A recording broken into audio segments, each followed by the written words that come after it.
You see, in an attempt to try and capture, as W.B. Du Bois said, the black image away from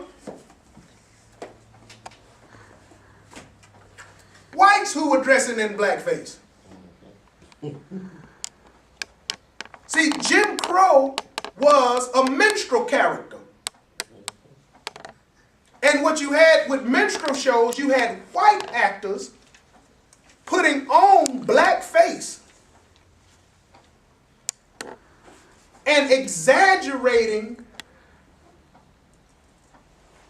the talk, the antics, exaggerating the behavior of black people. This was right after the Civil War. You had traveling shows where you had whites, this is important, to put on blackface and exaggerate the walk, the talk, they dressed up like Madea and Shanae. And all of those characters are white creations. The thug gangster that you see dancing and bobbing in the rest, that's not a black creation. That's a white creation. And W.B. Du Bois said in his debate with Alain Locke about, he makes a prediction. And the prediction was about what would be taking place right now. But this was 100 years ago. W.B. Du Bois said, what if 100 years hence, the only black to survive this time period is the black that whites have created in the art and literature they have produced? And the only Negro that has consistently survived in this culture is the Negro that this guy created. The thug, the gangster, the pimp, the player, the hustler. Not the intelligent Negro. Let me tell you, hold on, let me go back. Who was hanging from this tree? The pimp, the player, the thug was not up here. Because that kind can be a ward of the state. That guy could be a minion of the state. He could be used. He's valuable. So you got to keep him alive. He disrupt the public school, we'll create an alternative school for him. We just got to keep him hooked up in the system some kind of way. We'll send folks into the home, monitor the home. If the home isn't right, we will get them hooked up. They will serve us some kind of way. Yeah, that keeps the capitalistic society flowing, Doctor, where free labor is intact and in place. Absolutely. Based on the culture that then the dynamic of the culture that they have created to keep us enslaved. Right. Slavery was known for the reformation of the state as opposed to blacks who were entitled to reparations, the 40 acres and the mule theory. Can you talk about what the reform state is planning right now and as it relates to the teabaggers, which go back in history, you can see the same plan. Sure. And what they're planning to do is basically the same thing that they did at the turn of the 20th century. And so in order for it to work, one, the people have to be ignorant of what happened in 1901. See, if you knew what happened in 1901 or 1910, 2010 wouldn't be that big of a shock. You would be able to do what Thomas Jefferson said that the slave should never be able to do, and that's predict. See, when you're unaware of what has happened, you can't make predictions about what's going to happen. And so Thomas Jefferson calls it in Notes on Virginia recollection. That the slave has no recollection, which means they can't use the past to make a prediction about the future. And so what that allows for, it allows for the continued deception to take place.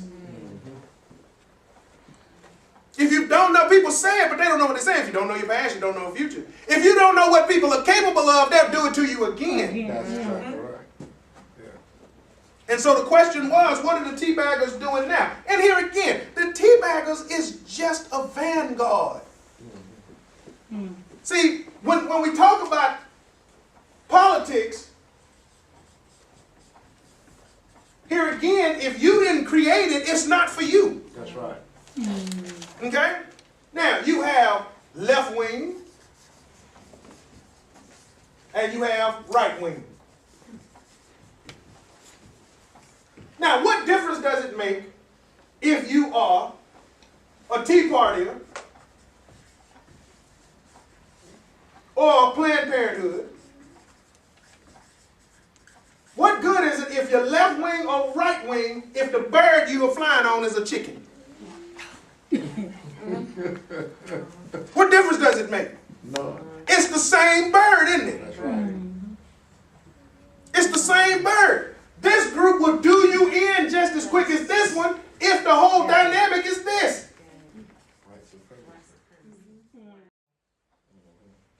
It doesn't matter if you're a Democrat or a Republican. If the underlying principle is us at the top and you at the bottom, what difference does it make? So we got to divest ourselves, and I hope the viewer is able to understand that you have to really cleanse yourself of these different types of divisions that other people have created. For us to fit in. Exactly. America now is divided. Very crude. Like this. Blue right here. Watch this. Right next to it, red. Yeah. Blue right here. Red. Red, red, red. Last election, blue. Now, how can you have red on top of blue on top of red on top of blue? The folks one street over from you is red. What is that called? It's called South Central LA. It's called Crippin' Blood. Yeah. You see? Now watch this. If education was what it is, because these folks and these folks want to do away with the educational system. Okay? And is this the setup? Do people normally divide themselves along either red or blue if they are free thinkers? No. Do a free thinking group of people look like this? Who looks like this? South Central LA. The Crips and the Bloods. Who created the Crips and the Bloods?